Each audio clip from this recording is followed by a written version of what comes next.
জানি না কার জন্য জানি আজকের মুনাজাতটা জীবনের শেষ মুনাজাত হয়ে যায়।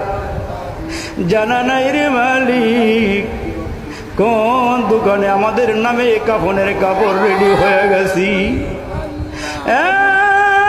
প্রভু জানি না কোন বাস বাগানের বাসগুলো পেকে গেছে রে আল্লাহ। কোন দিন জানি গো তোমার ঘরের পালকিটা আমাদের ঘরের দরওয়াজায় হাজির হয়ে যায়। এ মাবুদ মাপ চাইতেছি আমার মুরব্বীকে লইয়া, যুবক ভাইদেরকে সাথে লইয়া। মাবুদ যারা আমার সামনে বসা গো এদেরকে জীবনও দেখি নাই। আল্লাহ আল্লাহ গো দেশ বিদেশে কত জায়গায় গিয়ে দোয়া করলাম, জানি না কোন দোয়াটা তোমার দরবারে কবুল হয়েছে রে মালিক।